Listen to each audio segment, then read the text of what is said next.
Welcome to Education RX. The education system in the U.S. is sick, and we all need to find ways to heal it. I'm Holly Bronson. I'm Shannon Donaway.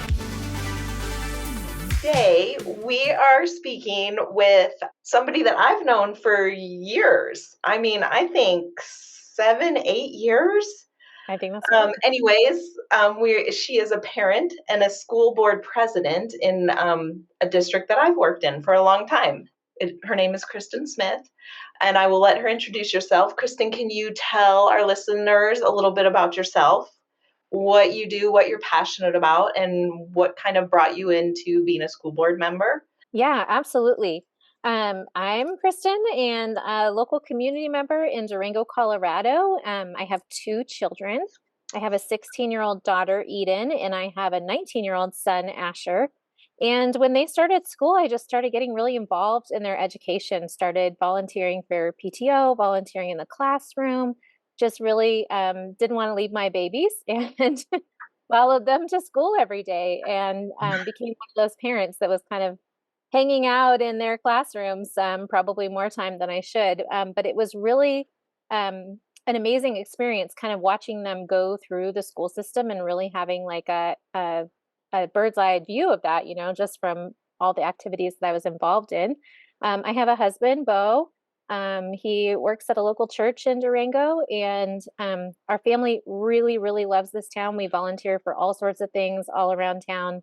I've always been kind of a person that believes in volunteering. That's important to me, to give back to your community. And I think when my kids hit like middle school, high school age, they were like, please stop coming to school with us. And I was like, man, I really still want to be involved in education. What could I possibly do? And so at the same time my son was starting high school, this opportunity came on the Durango 9R school board. And I thought, well, let me look into that. And I realized as I was looking into it, there was all these awesome like retirees on the school board and retired educators. And I thought that's amazing. But none of them were actively raising children through the system. And I thought maybe that's a voice that's missing from that group. Yes. So in 2019, I said, okay, I'm going to throw my hat in the ring and ran a campaign, and the Durango community was very kind to select me for this amazing opportunity that I thoroughly enjoy. And and I spent a lot of my time doing school board, like a lot. You're very dedicated. You really are. Very dedicated. But I also have other parts of my life. I like to paddleboard. I have chickens. I have a garden. I like to keep busy. I'm my son's full-time caregiver, so I'm going around town a lot with him. My son Asher does have significant intellectual and physical disability. He has a unknown genetic syndrome, so he's kind of a mystery man. And I really got a good kind of view of the whole K through 12 system in special education and kind of what that looks like from the parent perspective. And that really inspired me to continue my role in school board. And so I'm running again up for re-election this next election cycle. Because particularly all the kids have my heart, but the special education kids have a little bigger piece. So I want to continue advocating for them in any way I can. We share that with you. We get to work with Asher for many, many years. We've been able to work with him. He is such a lovely human. We enjoy him so much. He is. Yeah, he's awesome. Yeah, that's a little bit about me. Well, and so we were having a little bit of a conversation right before we got on about how it's unique for us to get to talk with a board member. We don't get to connect with many board members. And I know in some places, especially large urban areas, a lot of board members are shifting and changing. It is a lot of people who are retired or people who are maybe trying to get into local politics and support their communities. And it's so, so nice to not only get to talk to a board member, but to talk to one that's a parent, because I think that's really where the board was originally designed. Having school boards was really designed for parents and maybe 1 or 2 community members, just to support what needs to happen and be a voice for everybody that it impacts, right? That the schools impact. So it's so great that you're not just a board member, but a parent. Yes. And I don't have any political aspirations for the future beyond this role. You're not going farther? No, I really just do President this. of the world? I don't know. No, I really just do this for the kids. And I honestly am better with kids probably than with adults. I'm sure that resonates with a lot of educators. Yes. They're a little more forgiving, I They think. are, yeah, a little easier sometimes. And you actually came onto the board the year that we had COVID. So you started in the fall before COVID hit, right? Correct. Yeah. Yeah. So I was on the board for 4 months before we had the full Shut down. nationwide school closures. Yeah. So it was a wild ride in the beginning there for sure. Well, and tell us a little bit about, from the board perspective, what were some of the main things that you guys were facing? Because it was a crazy, crazy time. Yeah, so like everybody else across the nation, we were trying to figure out how to educate kids from their living rooms remotely. Thankfully, our district was pretty close to having one-to-one computers. We were able to do a rush order and get I think every kid in our district by a couple of weeks into the school closures had a computer. We were able to deliver hotspots out to any areas where students didn't have access to internet. So that was huge. We had community volunteers just wrap themselves around certain groups of students. And we had a group going out to a particular trailer park in town where there were a lot of Spanish speaking children and helping the parents do homeschool with them outside at tables. And we had a lot of community members really invested in the process as well. So that was huge. It was really helpful. Um, it was kind of a scramble though at the leadership, like at the top levels, for administration. It was like, should we close? Should we not close? When should we reopen? At one point we Oh, were yeah. delaying spring break and we were just all going to come back in 3 days. And then spring break kept getting delayed. We're going to delay a little longer. And so there wasn't really a clear path for any administrators across any state and across the nation, maybe even across the world. Everyone was trying to figure it out, but we were able to do the best we could with packets and keeping everybody employed. We didn't have to do massive layoffs or anything. We were able to find things for everybody to do. Bus drivers were driving food out to certain bus stops where students could come pick up food. Yeah. We had, all of our para educators either helping and assisting online or at the schools, like making copies of packets and textbooks and getting those materials out to students. So it was really a team effort. And, I don't think that we handled it any better than anyone else, but we got through it. I know just having two kids personally, it made a huge impact on their K through 12 education. They don't see that as a bright spot in their time going through school. They see it as a really difficult time. And Yes. so that's hard. It's hard to think that all of our kids in our country feel that way. Well, and I think especially students somewhere between maybe seventh and eighth grade, all the way through seniors, when it hit, all of those students were especially that middle group, right? Like the 8th through 11th grade, Yeah. because it kept impacting them through the next year. I know Yeah. my son is really resisting going to higher education because he was so frustrated with how education went for him during COVID. And that's just, there was no easy way. I don't think it was somebody did something wrong. I just think it was a really hard time and emotionally hard. It was hard. Yeah. Yeah. Well, and then you have actually been on for long enough that it wasn't too long after COVID that the superintendent we had in that district moved and we had to hire a new superintendent. And so you've actually been able to experience two different superintendents, two different personalities, not saying one's bad or good or whatever, but just it's different. It's hard. It's challenging to work with people with certain types of personalities. So how do you feel like some of that experience with the two different superintendents has impacted the school district? Yeah. So that's a tough question. Yeah. Every superintendent does have a wildly different personality. I mean, we're all individuals, all different people, different types of leadership styles, different backgrounds. I can say right now we have a world-class superintendent in Dr. Karen Chesser, who's our current leader. I really appreciate the way that she stays in collaboration with the staff. And that was a key ingredient that was missing in prior administration. She doesn't roll with an iron fist. She wants everybody to understand why changes are needed and to be on board with those changes with a full understanding of how that's actually going to impact either the system or the child. I think that's huge. I think that building rapport with staff is necessary, and working in collaboration with staff and not seeing yourself as above them, and I think across the state, we see this.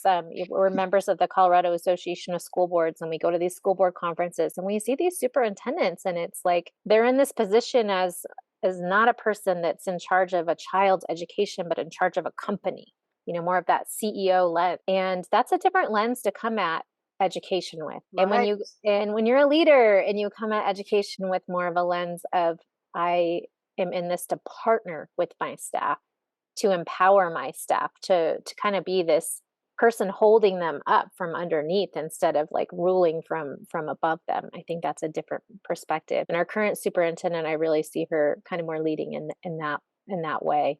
And I really appreciate that for sure. Yeah. And I have seen that too, working in the district now for what has she been here for 3-4 years? Only 2. Oh, this is going into her third year. Okay. 2 years. So third year. Okay.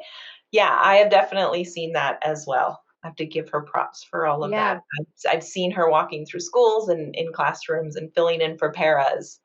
So that's really nice. The first year she was there, I was still in that district. And I remember her like substituting for special education teachers. And I mean, wherever there was a hole, she's like, I can help you. Let me help you fill it. And I know for all of us who had been in that district for a long time, that was, whoa, wow, that's amazing. It was very different, and it was really cool to see her do that. Yeah, she's definitely got a people-centered kind of approach to her leadership style. She gives people her cell phone number all the time. Like, don't do that.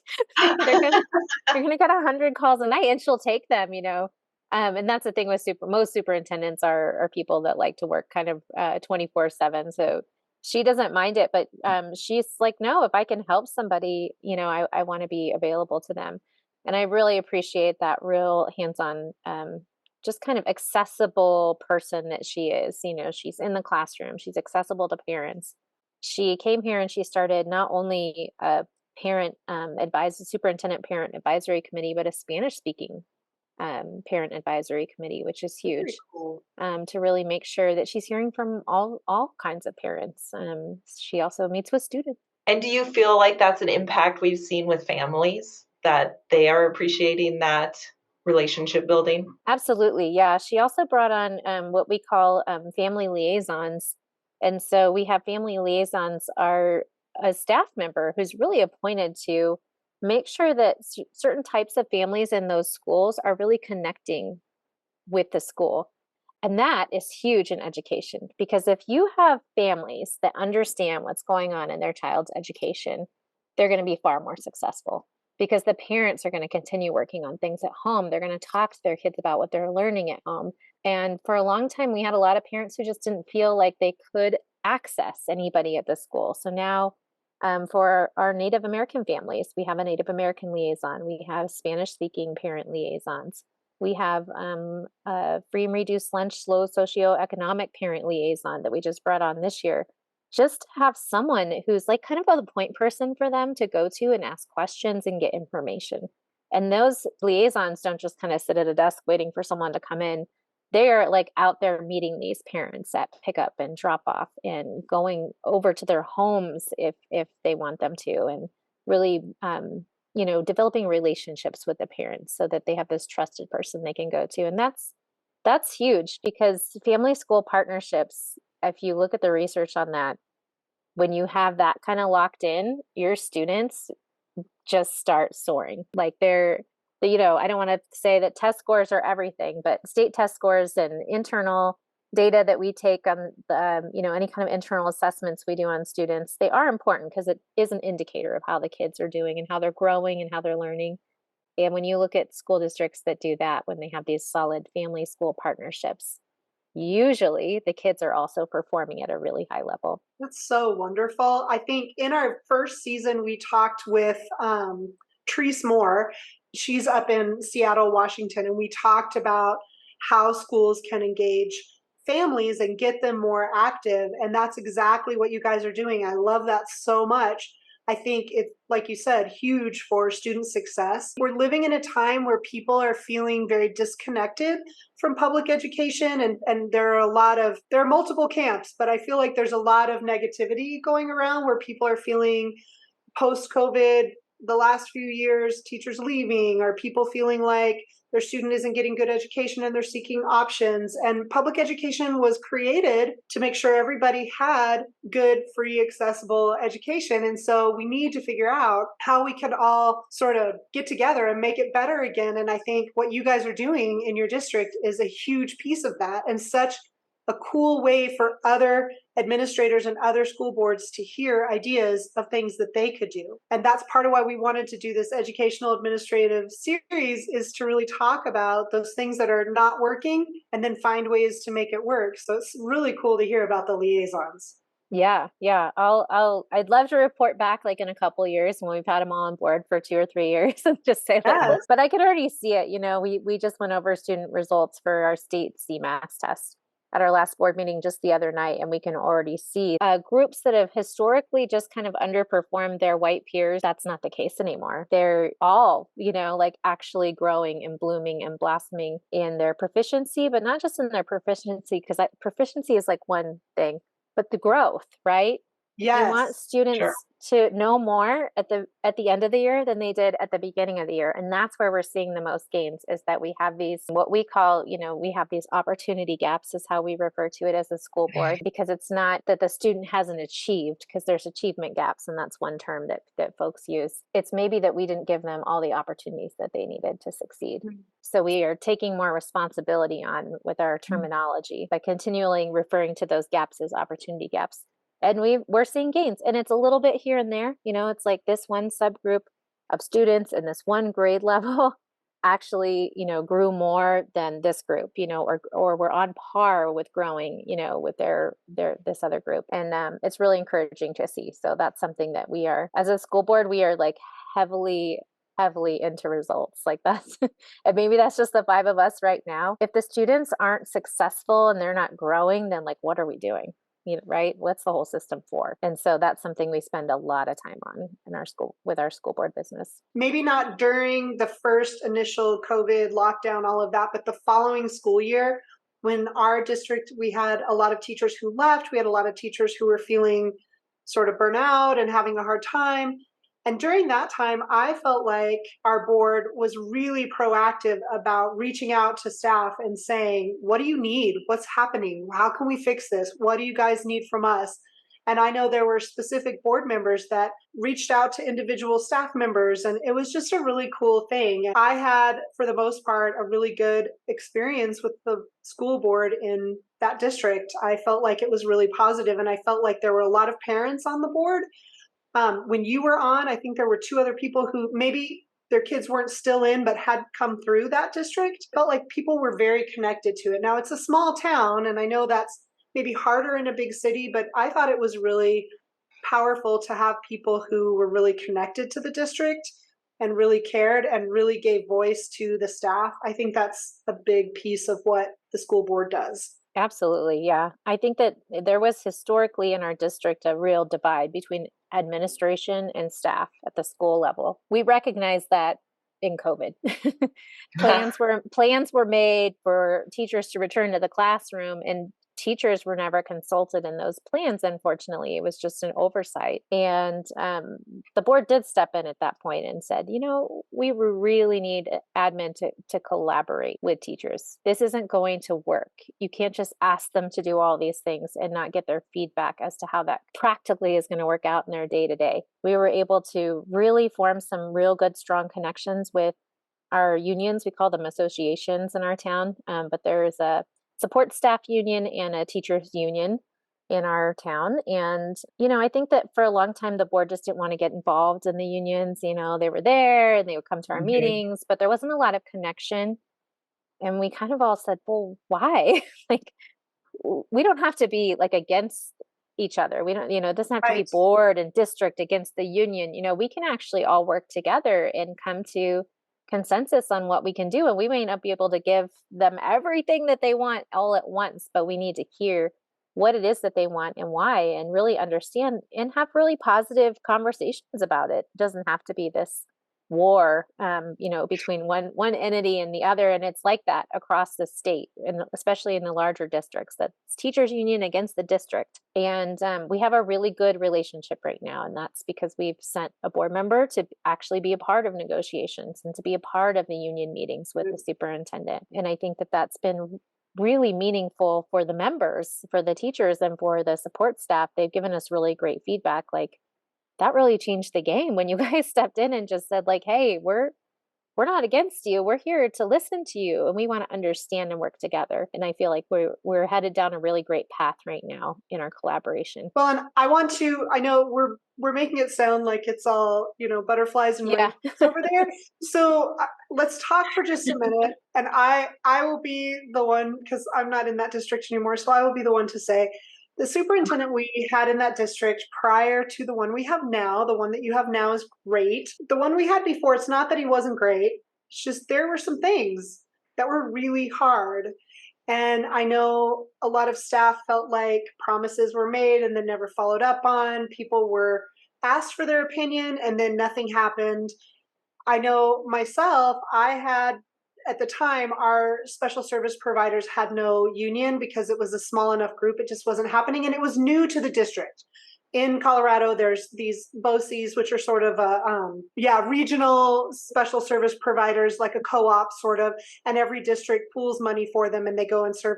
But Durango got big enough that it couldn't do that anymore. They needed their own service providers. So we moved over. And so it was just different. And we were a couple of years in and we were having some issues that people in our department were like, we really should be part of the union. How can we do that?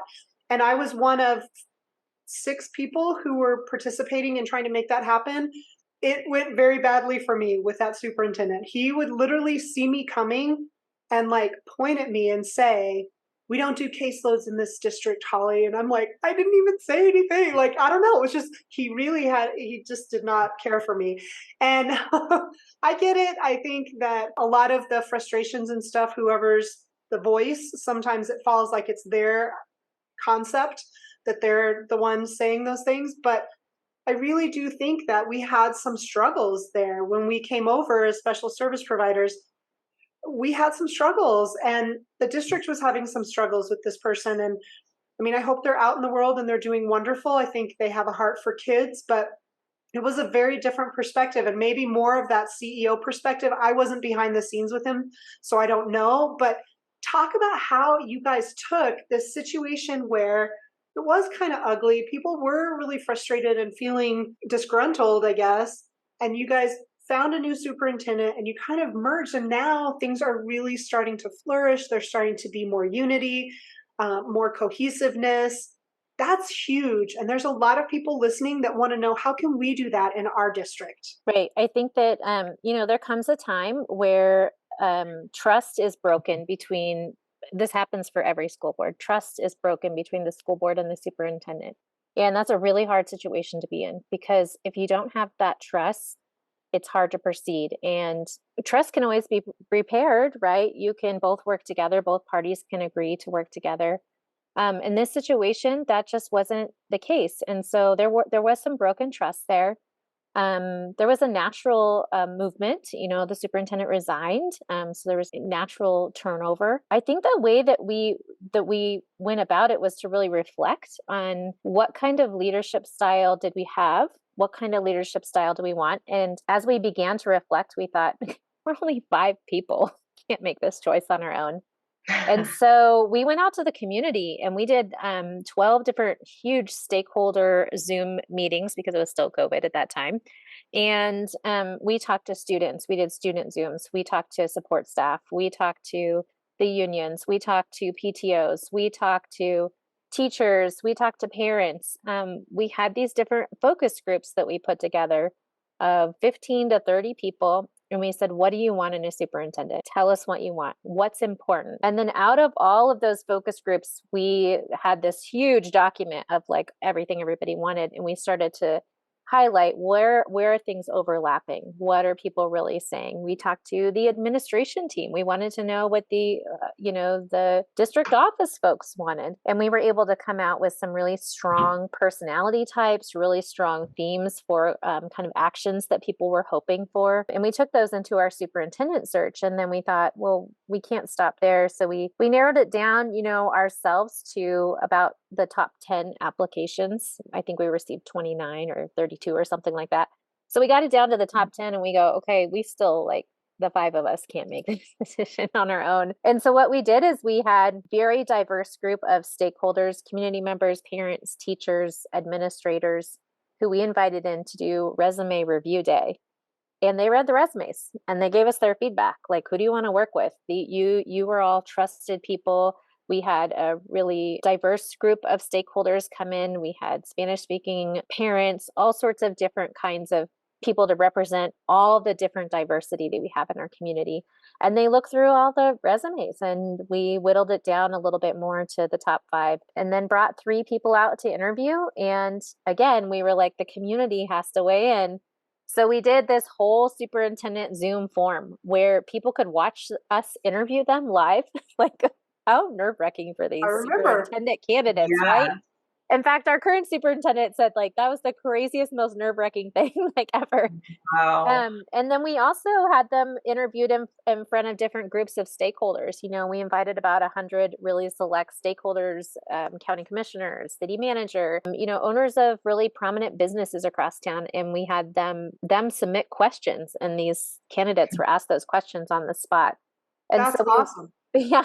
So we went through a real long, robust process to really figure out, how do you get the just right person for your district. I got to tell you, Dr. Chesser, from the beginning of the 29 or 32 applications, was number 1 on my list. She stood out, above everybody. And what really stood out was that she was very in touch with the student body.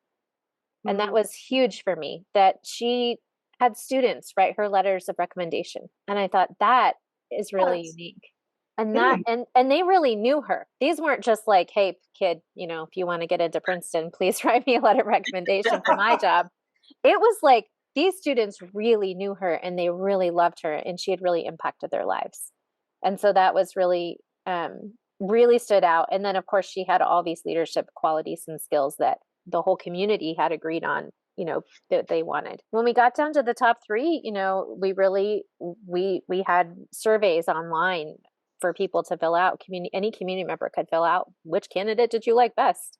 And we took all that to heart, and were able to narrow it down and selected Dr. Karen Chesser. And I think that's why it's such a great fit for our community, is because really she wasn't the choice of 5 board members in a private room. She was the choice of the entire community. That's kind of, I think, how you make that shift from different type of leadership style that your community, maybe your teachers or your parents, or maybe everybody's not happy with it. Maybe it's just not working anymore. Maybe it worked for some time and then it didn't. And so how do you make that shift to a different leadership style? You got to really go out there and figure out, what does everybody want? What does everybody need? And then I think you can find the right fit. Well, and I love how you're giving examples of how you created this cohesive information from so many people. Everybody and I remember being a teacher there, and we got to put our word in about what we liked and who we liked and why. And I felt like the process was a really fair and community building process for everyone, not just the educators, but the community. A lot of people in our country think, oh, if I'm not an educator or I don't have a kid in school, education doesn't impact me. But it really does, because our students today are the people who are going to be running the businesses and the leaders and communities and doing all the things in the future. So it really does impact us all. So the fact that you got community people also involved is so huge. And it's lovely in a small town when you can do that. But I think it's possible to do it in larger towns too when you have a district. I think it's possible, the way that you're explaining how you did it. And I think it's so lovely because other school boards can hear that and know that maybe they could replicate that. Absolutely. Yeah. I think any big decisions for the community, you got to include everybody for sure. You've said some things about how you guys as a board have really started to make some moves to build stronger relationships with staff. and family. So what do you think are some of the traits of board members that you have now that is making this work so well? Well, when I joined the board, I was the only parent of students in the school system, but shortly after, another board member was appointed who was also a parent, and shortly after, another board member was appointed who was also a parent, and then there was an election, and a couple more came on, and so now we have a school board that's 5 parents of students in the Durango community, which is really unique. It's not always that way. But we're Right. not just 5 parents, we're 5 like really active parents that have been really involved in our students' public education and just with students in general in the community. Like one of our board members is a Boy Scout leader. We have a soccer coach, we have 2 of 3 actually former PTO presidents between all of us. So we were all really involved with kids. And so I think when we come down to decisions, of course, we're all here to support the staff as well, but we're very student focused. Mm. And I think that makes a huge difference. It's not about politics. It's not about whatever's trendy in the moment. It's about kids and what's best for kids in our community. And I think that we talk about that at almost every board meeting. We also have student board members on our board because we all really love students. And every year it gets harder and harder to narrow it down. We used to have 2 student board members, then we had 3, now we have 4 because we love kids so much. We can't cut so many out. So it's been incredible to have their voices as a part of our board. They're not voting members, but they are definitely contributing to our conversations in real time in our board meetings. So when we talk about testing, the other night they were like, what would be really helpful is if you talk to the kids about why we're taking these tests, why they're important. What do you do with this data? What does it do for our community? What does it do for our district? And we were talking about how it's all interrelated, right? If your schools are doing really well, then that promotes your community. People want to move there. The price of houses goes up. And so all of those things, which, can be good or bad, but all of those things are important to building a strong community. You really want to have a strong public school system. And the kids were like, you guys got to do better at messaging this. So we learn so much from the students that are on our school board. They give us a lot of feedback like that where we go, okay, we need to make a change here for sure. But I think as far as the school board goes, that's what makes us unique and different in a really cohesive group is that we are 5 people who just really care about Durango children. Is that something really common on school boards to have student members? Like, I know that you're involved throughout the state and go to meetings and things, so. No, it's not. So there are a handful of districts in Colorado that do this, and probably a handful of districts in each state. It's really unique, and some people will have students from like student council come in and give like a student council report, and that's actually what used to be the case in Durango is that student council members would come in and talk about prom and what they were doing and all the plans that they had and how they were going to decorate. And there's actually a student council. It was a student who said, I think we could give you guys more input than we're giving. We're just kind of giving you this report. And that's how the program was born in our district quite some time ago. So it was a student derived interest that they wanted to have more input and be on the school board. And we've just kept it going, and we continue to strengthen that program every year. For a while, even when I would first start on the board, they were just kind of there, but they didn't really have like anybody mentoring them. Now we have like a full mentorship program where one board member is assigned to the students, and they work with them every month on developing their leadership skills, and just talking through different issues that are important to the students, helping them understand how to interact in the board meetings and how to have their voices be heard in the community even. So it's very unique and something we're all very passionate about. And That what is great awesome. skills to be teaching kids. Absolutely. Yeah. Positive leadership skills. Yeah. Well, and thinking about where we're at right now in the world, and now we have a lot of artificial intelligence with ChatGPT and a lot of programming and curriculum that is technology based. There's a lot of conversations starting to happen about what should education actually look like? Should we be focusing on grammar? Should we be focusing on understanding how to vet information that you're getting from the internet? Whatever it is that they're really interested in, creating learning that makes them feel a mentorship component to it, because I feel like that's sort of missing in education. And I think we've just gotten so big, as a world, we have so many people and we are losing teachers. So we've cut more than in half how many people are going into education. And now we have a lot of educators leaving. And so we're having these larger classrooms and less, one teacher trying to manage more people. And so there's all these issues, but we've got to get people excited about education again. Hey guys, I know that you're listening and enjoying this episode. We had so much fun talking with this guest. So we want to ask you really quick, if you're listening, will you please download this episode, or you could just subscribe to the podcast and download them regularly. You help us be able to get the good guests and keep going and doing what we're doing by your download and your subscription. So push that button, subscribe. About is exactly what we need. We need people to see how powerful it is and how rewarding it is, not just for the student, but for you as an adult and a board member, that you're getting to do something that feels really meaningful because it's actually helping this child mold their life for moving forward. And I think that is phenomenal. Absolutely. Yeah. Yeah. There is a huge shortage of teachers, as you know, nationwide. And so, yeah, if our little program in Durango inspires any of them to go into education, that would be phenomenal. The verdict's still out. So we'll see. Well, maybe it'll inspire other boards to do something similar. That would absolutely in itself would be amazing, right? We've got to take every little step forward we can. Yeah. And I know you and I had a very brief conversation. We had last season, we had Dr. Pasi Sahlberg from Finland on, and he is a world-renowned educator, and he was actively involved in Finland really changing their education system. And during the time that he was a part of that, they rose to #1 in the world for education systems as well as academics. And he said, the US has this amazing research, and you're the only country that doesn't use it to form your public education. Yeah. And it's just heartbreaking, right? And I Yeah. know you know a lot about that system, and we're really inspired by that system. Can you share with us a little bit about what you saw and what your inspiration was? Sure. Yeah. I've kind of been a huge super fan of the Finnish education system for a long time because of the preschool that I sent my daughter to. She went to a parent co-op play-based inclusive preschool. So there were students with disabilities in her preschool. They had scholarships for students who were low income. So there was a variety of different cultural backgrounds, different economic backgrounds.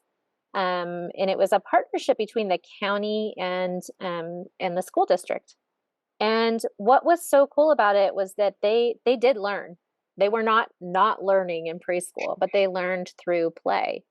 And it was more fun and they were more engaged. And so I saw little boys who were really busy, and couldn't sit in a chair if you tried to make them. They couldn't even sit in circle time because their bodies are just wired to move when you're a little boy and you're that age. And there was opportunity for them to explore education through movement. And so explore learning concepts while they were on the move. And the whole preschool classroom and playground was designed to be a learning environment that you would engage in through play. And so I went, okay, well, why aren't there kindergarten classes like this? Like, where am I supposed to send my daughter to kindergarten? Because all of a sudden the whole model changes, right? You choose this really unique preschool model and then that doesn't exist. And, kind of looked into Montessori, and sure, that's a great system too. But in the area we were in and here in Durango, you had to pay for Montessori education. That's a private school. That's not a public school. And so I really started looking at what is going on here? And what are other countries doing? And I remember when she started kindergarten here in Durango, and I went to the first parent teacher conference, and her teacher said, "What preschool did she go to?" And I go, "Well, she went to this preschool when we lived in California, and it was a play-based, learning preschool. And it was really inclusive." And she's like, "Yeah, she doesn't know anything." I was like, "Well, I'm sure she does." I know she does. How did you assess her? Why do you think she doesn't know anything?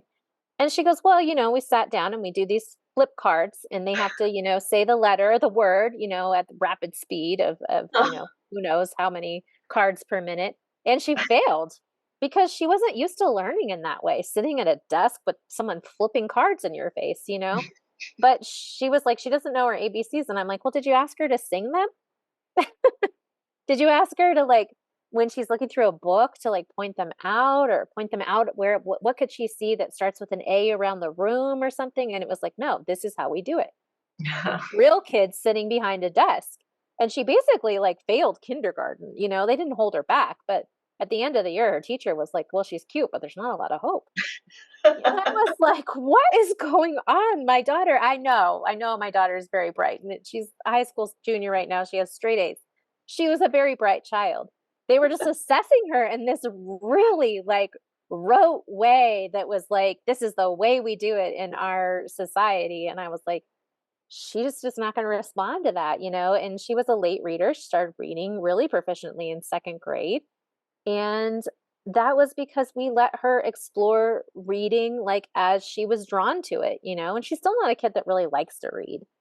But this forcing, you know, you have to read, you know, these booklets every night after you've been at school for 7 hours for a 5-year-old is like inhumane in my mind. So something has got to change. Our system does not work for sure for 5-year-olds. It's not working. But maybe for all the students, even as my kids have gone through high school, they come home so tired after their long day at school. And what's really sad is that kids right now, they want to all zone out on their phones, right? I mean, probably your kids too. And I think that we have these zone out devices now, and they've become more important for students because they just need a break. And it used to be that kids took a break by like playing outside and going on a hike, going down by the river and throwing rocks in. And we live in this beautiful outdoorsy area. And honestly, our kids are too tired after school to enjoy it. And that's really sad to me. I would love if they had shorter school days. But we're up against, you know, Colorado Department of Education says this many hours and this many days the kids have to go to school. And it's like a state level change, a nationwide change has to happen there for us to be more like Finland. In our country back in the 80s, we interviewed Dr. Andrew Ho from Harvard. He's a psychometrician. Yes. Is that right? You did. That's how I can remember. But he was talking about how standardized testing that we do annually came about because in our country, parents were feeling like they didn't trust that teachers were teaching students what they needed. And that was back in the 80s, early mid 80s.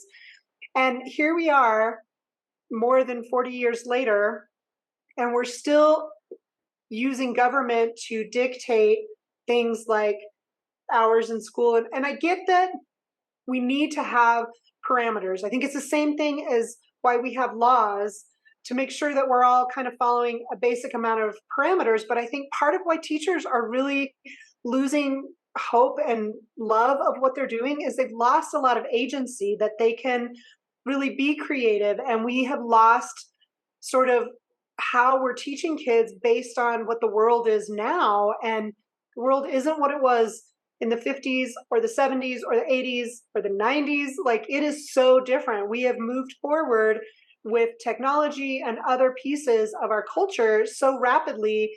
We really need to go back to the drawing board and say, what is education? What should it really look like? And Shannon and I were having a conversation. I heard a gentleman named Matt Boudreau, who on several podcasts where he's talking about education, and he is one of the founders of the Acton, ACTON Academy. And it has a really unique model, and they don't introduce academics until like second grade. I think they kind of do more of a finish model. But then when they're teaching things, math concepts, language concepts, they do groups, and the groups can be across multiple grades and ages based on what they're learning and where they're at and what they're interested in. And they support each other. The students support each other.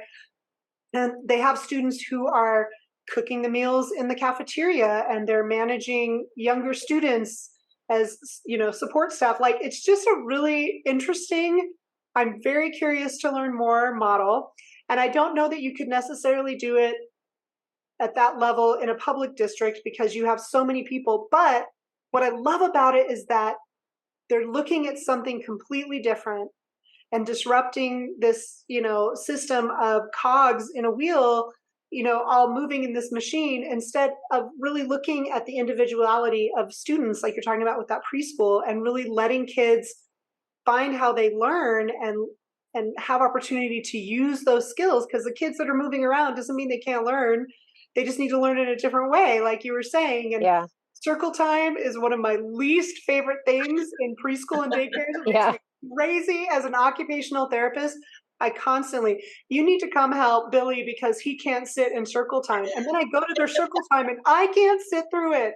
It's boring and long, Yeah. painful. So I'm like, come on, let's mix it up. Let's do something out of the box and see if we can start really getting people excited, especially students, excited about learning again. Yeah, absolutely. And exploring their interest, inquiry-based learning. When we moved here, the reason we selected the elementary school that we did for our kids was because it was an international baccalaureate school, which is inquiry-based learning. And the cool thing about that is state standards say you have to learn about weather at a certain age, certain grade. Well, with inquiry-based learning, you can ask the kids, what kind of weather are you interested in? So they're still going to get that content that the state requires, right? Especially because they're all going to inevitably choose different kinds of weather. Someone's going to be interested in tornadoes, someone's going to be interested in thunderstorms, and then they're going to have a time of sharing their interests together. So they're going to get all the weather content that they need from each other. And how empowering to learn from your peers, not have it be a teacher-driven classroom where all the content you need is coming from your teacher. And that was we had a bunch of IB schools in our district, and it took a lot of funding to train the staff to be IB certified teachers. And eventually it just went away. It was too expensive. But those kind of innovative models are huge, and they are actually transforming our classrooms. And there's a bunch of different systems out there. IB is just one example of different ways, methodologies of teaching, different ways of delivering curriculum that, although they do have to sit there for 7 hours because the state says so, they can learn in a more unique way that's more geared toward the way that children grow and develop. I think that the way that we have it set up in our standard public school classrooms does not fit with the way that kids grow and develop, right? Right. They aren't meant to have little bodies that sit still for 7 hours a day at certain ages, maybe even in high school. I know it's hard for high schoolers to sit through all of their classes by the end of the day. And we hear feedback all the time from college students. College is so awesome because you get more breaks. Yes. Right? And Wow. you get a lot of time to do learning and projects on your own where you can schedule that in a way, and be in an environment, listen to music if you want, whatever, that makes it easier. Yeah. So it's interesting that college has become less grueling than K through 12 education. Oh, that's heartbreaking. Well, one thing that I did not have on the list of things we wanted to talk with you about, but it honestly just came to me now. I know that we're hearing, as education is changing, as our world is changing, especially post-COVID, how we're seeing the social emotional component of what's happening for students in schools on the rise. A lot of kids really struggling with things like whether it's sexual identity or just how emotions and how to manage those, behavioral issues because students aren't maybe figuring out how to manage those emotions. And a lot of the burden for addressing those social emotional component of how to manage what are emotions and what are your emotions that you're feeling and how do you manage that. A lot of that is coming into schools out of necessity because we have kids that need it and we're here to do that. We're supposed to support them in learning whatever it is they need to learn. And I know that there are people out in the world that feel like educators are overstepping by doing that. Are you seeing in your district families that are frustrated about this, are angry about this? Are they happy about this? Do you feel like it's on the rise? Is your staff struggling with this? Yes. So yes to everything. So, I think with families, there's a misunderstanding. There's a political landscape out there that is using social emotional learning as like a bad thing, a bad term. It's a bad word, something you should be against. Because there's a concept that within social emotional learning, we're training kids to be a certain way or to be comfortable with certain things that parents don't want them to be comfortable with. But really what social emotional learning is giving kids a base of regulation for their emotions, a support when their emotions are really big, or they're dealing with really hard things, real mental health challenges. We're giving them the tools that they need to cope with all of that, to do the best they can with all of that, tools that they need to regulate themselves so that they can learn. Because a child cannot learn if they're hungry, if they're thinking about they were cold last night because they don't have a place to live, if there's a lot going on at home, mom and dad are getting a divorce and it's a big thing, or they just feel really bad about themselves, they can't learn. And so we have to address that first. We have to make sure they're fed. We in Colorado just passed legislation where every student gets free breakfast and free lunch now, and I think that's huge. Students cannot learn if they're hungry. In the same way, students cannot learn if they don't feel good about themselves or what's going on in their lives. And so we have a pretty robust social emotional learning curriculum that we use K through 12. It varies by age. It's appropriated by age. It sticks to the state standards for, what the state would expect that we would engage with kids. We're not pushing any kind of agenda on kids. There's no gender identification agenda or anything like that. Our social emotional learning is about making good, healthy choices, about knowing who your supports are at school, knowing how to regulate your emotions, who to go to when your emotions are too big. And we have certain students who that kind of general curriculum that we're offering is not enough. And so we have a hub therapeutic program also in our district, which is a program to take the kids who are most in need with mental health challenges, connect them with physicians at Children's Hospital Colorado remotely, connect them with other local agencies around town that can help support those really, really tremendous needs that they have for social emotional regulation and for mental health needs. We started that program under our former superintendent because there was a need, even before COVID, there was a need for students to have more supports, more interventions. Our world has become really hard for adults. And so you can imagine how hard that is for a child to go through it. It's different than it was when we were growing up. It just is. It's harder. And so that program, has kind of grown, which was not the intention to grow it and add more and more kids every year. But through COVID, it became a necessity to have more and more kids be a part of that program. So most kids are just very part-time there. They go to get services 2 or 3 times a week. And then we do have a handful of students that are full-time in that program because they just need that much attention and intervention right now. And the hope is that they're all going to graduate from that program. And we do graduate kids every year out of that kind of level of service back to just working with their school counselors and interventionists at their schools. Because the hope is that we'll be able to get them to a place where they can learn alongside their peers and feel really okay about their day and what's going on in their lives.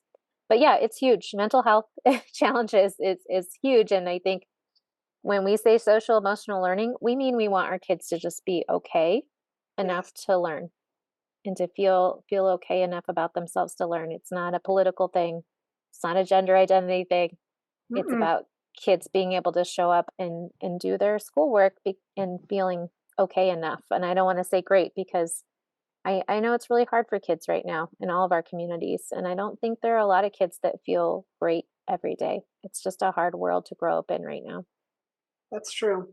It's true. Well, if you were going to have a magic wand and make some changes in public education, what are a couple things you would love to see change? Oh, yeah. Number Top one would three. well, oh, top 3. Okay. Well, I would say because there's probably I a know big. we could all be like, and this and this. And yeah, I would say number 1 is inclusive education for students with disabilities. absolutely. I think it's insane that we still have special day classrooms and specialized classrooms in our country. We've gone so far to include all of these different subgroups as a society. Like it is okay to be gay. It wasn't okay to be gay when I was growing up in the 80s. That was something that was not okay. People didn't talk about it. It wasn't, maybe they did, but not in school for sure. We've made these huge strides to be really inclusive of other cultures, and I think that that's huge and important. And I think it's super important for us to see ourselves all as one community. But we have this group, this population of student in our schools that is still in separate classrooms across most school districts across most of our country. And those are our special education students. And I got to say, it just doesn't work. It doesn't work to separate them out, because then they don't gain the skills that they need to interact with the rest of their community ever. And if we are to include them, this magical thing happens, which is this mutual benefit. Not only do the special education kids grow and learn and thrive alongside their typical peers, right? Their gen ed peers. The gen ed peers also have this opportunity to grow and learn in their own way, and including someone that's maybe wildly different than they are. And what happens is friendships can happen, community can happen. And a little bit about just our own journey through this as parents. When our son was in preschool, he was in this amazing inclusive preschool in Montrose, Colorado. We thought it was great. And we moved to California shortly after he was done with preschool, and they wanted to put him in a separate class for kindergarten. And we said, what? Why? Like, why would you do that? Like, it's kindergarten. Like, why can't he go to kindergarten? And, we fought and fought, and were able to get him in at recess, with the gen ed kindergartners. And then, we moved to Durango when he was in second grade, and really wanted him to go to his local neighborhood school. And Durango was like, well, we're not sure, because all the special ed kids go to a special program over at this elementary school. I said, well, why? He'll never meet kids from his neighborhood if he goes to school across town. It doesn't make sense. And so we advocated that he would go to the local elementary school right down the street from us, and he did. And then we pushed and pushed and pushed all the way through middle school and high school, which it sometimes was a real push.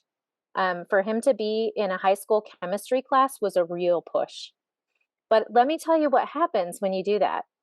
Now we have a kid who's 19 years old, and he can sit in an academic setting and behave appropriately, understand the routine of academics, what he's supposed to do. And he just sat last week through 2 college classes. He typed on his computer when it was time to type. He did the activity when it was time to do the activity. He interacted with his peers. On the college campus, he ran into some kids who he knew at Miller Middle School years ago, who happened to remember him, who are now going to the same college he goes to. So inclusion really can transform a child's life. They can go further in education. They can pursue different dreams. There are, of course, jobs for people with disabilities across all of our communities, but a lot of them are limited to, you're going to bag groceries, you're going to be a greeter at Walmart, you're going to take tickets at the movie theater. His dream is to be a teacher. So what do you do with a kid with severe needs who wants to be a teacher? What are the next steps? And I honestly think he can do that because of inclusion, because he knows exactly how to interact in a classroom, because he's had years and years and years of exposure. But that's not every child's story in our community, in the state of Colorado, in our nation. Most students with disabilities are put in specialized programming. They're given limited inclusive opportunities. Maybe they get to go to PE or art class, but that is not going to give them all the skills that they need to pursue their dreams, to get to what do they really want to be when they grow up? What do they really want to do? How do they want to give back to their community? And those are things we need to be asking ourselves is, are we doing the very best we can for students with disabilities? Are we setting them up for real meaningful futures, right? Because of course they can get a job someday, somebody might hire them, but is it going to be meaningful to them? So I'm really passionate about that. I think that's key in our country. We got to figure that out. We can't have this separation of people. It's segregation. It's really no different than what we were doing way back when we separated people because of the color of their skin, in my mind. Yep. So that's number one. And Shannon and I are right there with you. We actually, our second season, we had 8 episodes and it was 100% focused on inclusion. In episode 3, interviewed Dr. James Robinson. He's part of a program at a university where they've done a ton of research on it in Indiana, and they are really pushing states to move to the inclusion models that they're doing. And they have all the research that says it doesn't just benefit the kids that have disabilities, it benefits general education students significantly. Their grades go up, their behaviors go down. It's amazing. So Anybody who hasn't listened to Absolutely. that episode, he had great information. Check it out. Yeah, I would say secondly, we just got to rethink our whole system, just a little task. But the whole going to school, I'm interested to see the data on these school districts. We have several around us who have moved to 4-day school weeks. I'm Hmm. really interested to see, we haven't made that move yet. We have a lot of families in our community who really need that care for their children 5 days a week because of their jobs. And so because of that, because of our families' needs and what they've communicated to us, we haven't switched to that yet. But we have some districts around us who have. Yeah. And I'm interested to see, does that help with teacher retention? Does that help with student outcomes? Does that one extra day of just really being able to not stop learning, but learn in a different way, really explore the world around them in a different way? Maybe they'll read books, maybe they'll go down hiking by the river. There's a lot of ways we can engage in learning outside of the classroom, that. Yep. So I would love for there to be more research and data on that whole idea. But shortening the school days or shortening the school weeks, our whole society has to come alongside that, right? Because if Yeah. parents still have to do a 5-day work week, it doesn't work to do 4-day schools, Yeah. 4-day school weeks. And so either we need to have different hours for all of our businesses across the state and the nation, or we need to figure out how to accommodate the care, that parents need for their students in Right. those times where they still have to be at work. And that's something that I don't think was intended with public education, that public education would become the care center for children while parents were working. I think that back when public education was started, most families had one parent who stayed at home. Yeah. That's no longer the case, and we've never adjusted our system since then, right? Right. And so we really have to think about how are all of our communities caring for these children, and what is the education system's responsibility, and what is the parents' responsibility, and how does the community help support families so that they can make a living still and care for their children, because it's become incredibly complex, especially in our community where we're a mountain resort town and it's really expensive to live here. And so you've got families that are really, really struggling to figure out how to do it, and leaning in on the school system to take those hours as hours where they can go work and support their family. So yeah, I think that's something we all have to look at. It's too many hours for the kids, I can tell you that. My kids are exhausted, and now my college student is actually feeling a lot better. His health is actually improved, which is wild. It's only the first week of college, so we'll give it some time. But just that overall feeling of I feel like I have enough energy, throughout my day, it has improved, even with his college job and his outside of college activities and his coursework. So I think that that's something to take a look at. I don't know who's going to look at it, but I'm interested to see when the data comes out what the 4-day school week looks like and how our communities could adjust. What if we only had to work Monday through Thursday? I had a business for a long time, a therapy company, and we went to a 4-day work week, and my employees loved it. Our sick time went way down. That's my one small experience, but I'm saying it was great. No, I think it could go a long way for staff retention as well. So I'm interested to see how that works out for the districts surrounding us that have made that shift.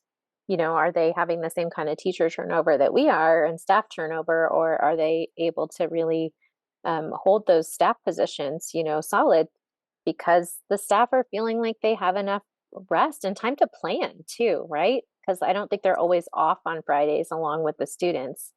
But then they have like can you imagine having like a whole day for a teacher to like plan every week?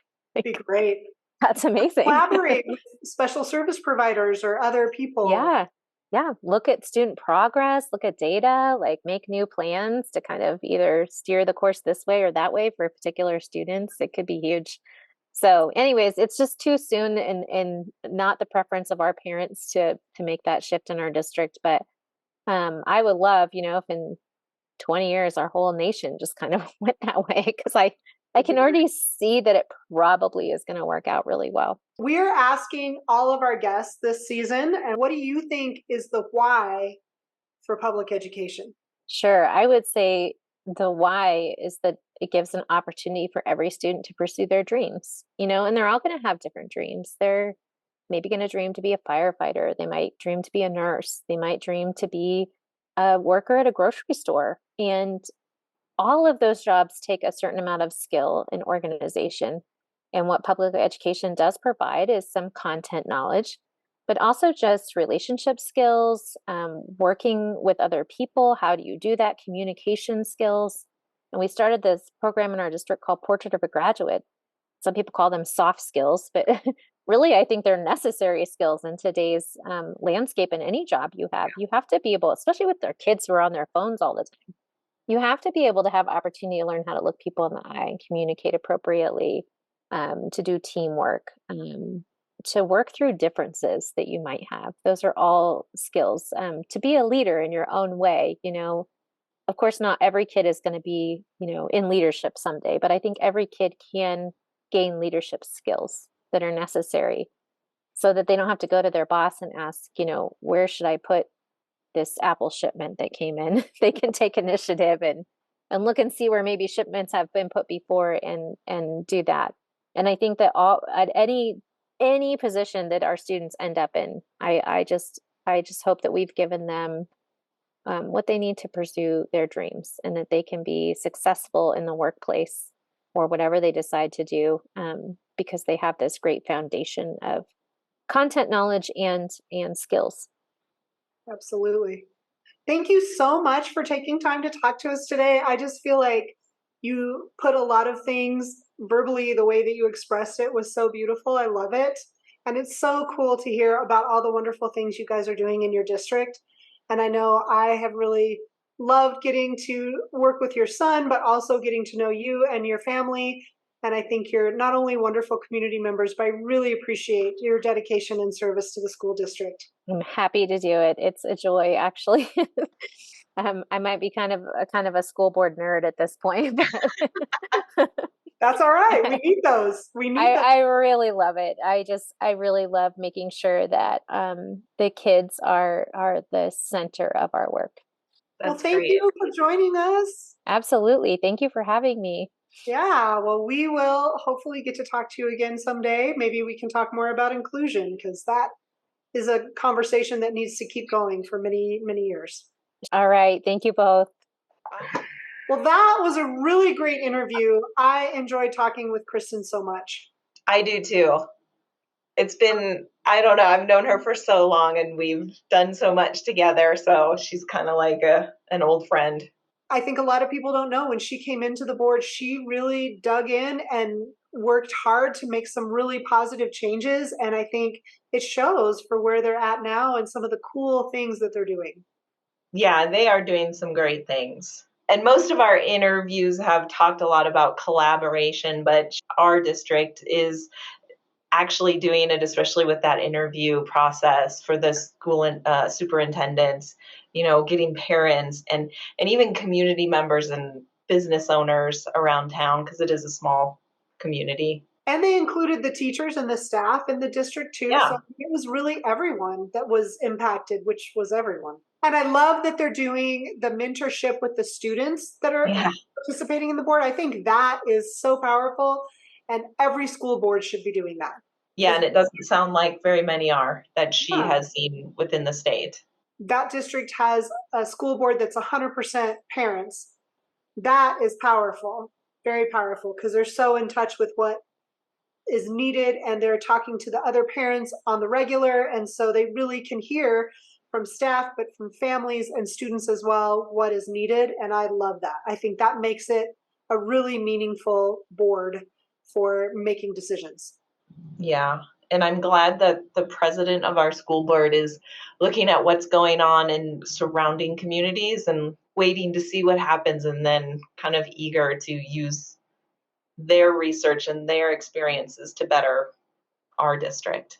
Well, I hope that as you continue to work in that district, that you get to feel all those good changes. And I hope that people who are listening and are maybe they're not on a school board, but they're a parent of a student in a school, or they're an educator in a district, and they're wanting to make an impact, and they want to start talking to parents about getting involved, and maybe they can encourage them to listen to this episode and hear about the impact they can make as a parent, as a school board member, and maybe we can get more parents involved in improving schools.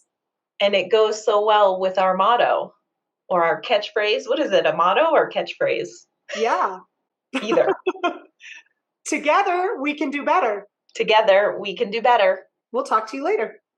Bye. It takes all of us to turn things around. This is Education RX. This is Education RX.